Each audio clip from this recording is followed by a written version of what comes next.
seen a really exciting game again for the second time in 4 days. So supporters are sort of getting their money's worth. Plenty of goals, plenty of action, plenty of thrills. Some really good things I thought we did, and some not such good things.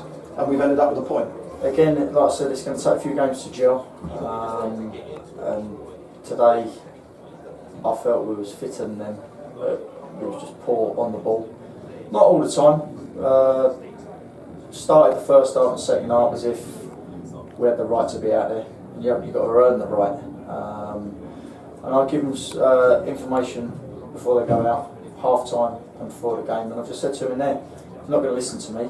Even if it's a week into the season, I'm going to get people in that will listen to me, because I want to succeed and I want players to succeed with me. Now, looking after the results today, we're 3 points off top. So it's not been a bad weekend, but that result's hurt me today, because people can say about how many chances we missed, but we still scored 3 goals at home. And when you score 3 goals at home, you expect to win football matches. And we didn't. We got a draw, and we had to earn our goals rather than gift goals to them. And certainly their second goal, from our perspective, was a bit of a nightmare, wasn't it? The grass was long. You know, I've just spoke to Steve about it, and he says it was cut and it's grown and that, but it was long, so our passing game wasn't as fluid as it should be. But at the end there, you know, that's that goal straight after half time. I want my players to be comfortable and confident, but you've got to know your players. You know, Jerome's a player that, given time, he can play. He's a heading kick at centre half, which he proved today. You know, was it a penalty? I'm not sure. He's saying it hit him on the side, but he puts his body on the line, and when he's got time to play, he'll pick a pass or he'll pass it normal. He's been putting a lot of slip there, you know, through the middle of the pitch. One slip, which he's done, the bloke's just knocked him off balance, and then they're 2-on-1 and put it in the back of the net. So I don't want to have no punches. I'm blaming the keeper for that, because I expect him to launch that ball as far as he can from our goal when he feels we're in trouble. And he made the wrong decision there. And he's been told about it, he took it on the chin, and he'll come back better for it. 32 or not, he's still learning, and he'll come back better for it. But again, it's one of those. Did they cause a lot of problems? I think when their 2 little wide men come on that were quick, they caused a few problems. But just speaking to Justin in there as well, it was like a Sunday League game. We attack, they attack. And I've put it on them that I've got experienced players in there. Can they manage the game on the pitch, or do they need me to manage it for them off the pitch? I'm not looking to do it this season, but I had to do it in the second half because we was all over the place. You know, every time we went forward, it looked like we was going to score. The first goal, no one was picking up the 2. Spare man should be picking him up. And then the penalty, you know, was it a foul on the keeper? I don't have protection on keepers, because as you see when I throw bodies in on their keeper, I expect them to deal with it. Didn't deal with it, and then obviously they've had the shot and we tried to block it, and the rest of the penalty. He's closer than me, so he's obviously seen the handball and he's give it. But the second goal was a killer, because we had the header from Nathan just before that. But the boys showed strength and character to come back and never give up, and they got the equaliser. But that's 6 goals in 2 games at home. You know, you've taken 1 point out of 6 at home. I've said to them, good job it's the first week in the season, because there will be some changes. You know, they want to learn from it, they will learn from it, and we'll get better from it.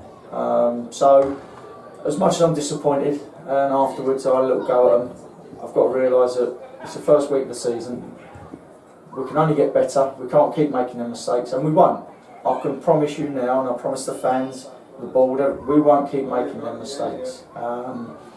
It's about knowing your players, and unfortunately I don't think Tony knew Jerome's strengths being with him such a little time, and he should have really got rid of it. That's my personal opinion. Right? And the bench today, I mean, we did wonder whether you might make some substitutions a bit earlier or whatever. You happy with the way the subs work, or did you have problems there? Well, I had problems, you know. Tommy Whitnell, he was ruled out at 12 o'clock today. Melvin, he was in here at 12 with Melvin.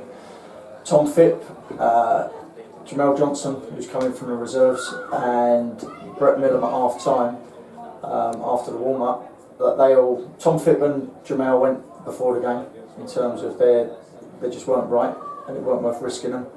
And like I say, Brett, who I've got high hopes for really, he done something in the warm up at half time, and I couldn't really put him on. So I was limited to 2 subs. That's either here or there. I might not have had to make any subs, you know, because I thought they were doing okay. Thought Tom Phipp was a miss today, you know, because of his presence in there. And it was a game where it looked like they had no energy, but we did, and we was putting balls in after balls. And again, I'm not buying into this. I keep reading we need this 20-goal striker. You know, again, another day Nathan gets 3 goals there, but we've scored 3 at home. So I don't care where the goals come from. If we're scoring 3 at home, we shouldn't be conceding. So they're going to be worked on.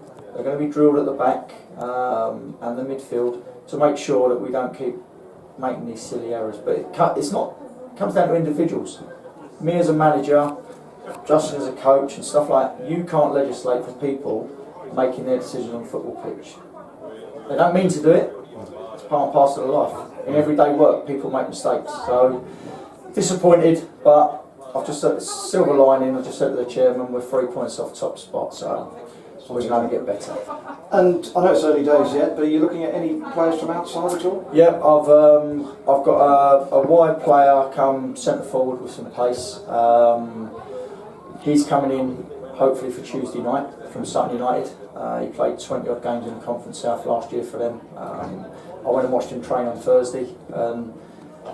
Hopefully I can get that over the line by Tuesday. I've got another boy that I won't mention his name at the minute. He played against us last year, Wyatt on loan from a pro club, and he's come in. He had a little bit of a groin problem pre-season. We've had a look at that. It seems all fine, and he's going to be doing a bit of work with us, and he's just trying to sort the deal out with him. He's another wide player, stroke forward, and there may be a possibility. I can't have them all in, but there may be a possibility of a full-back. But that might be 2-3 weeks away. So plenty to look forward to. Hopefully, but I'm pleased with what I've got at the moment. You know, it's just ironing out them silly little mistakes, and the more they play together, the better they'll become as a group and a unit. And so I've got no worries about them because I know we'll come good. People have just got to keep the faith with us. Yes, be annoyed as fans are, and as managers and players are. Be annoyed with the mistakes that we're making. But once they get ironed out, I'm sure we'll be fine. Brilliant. Thanks, Steve. Cheers. Nice one.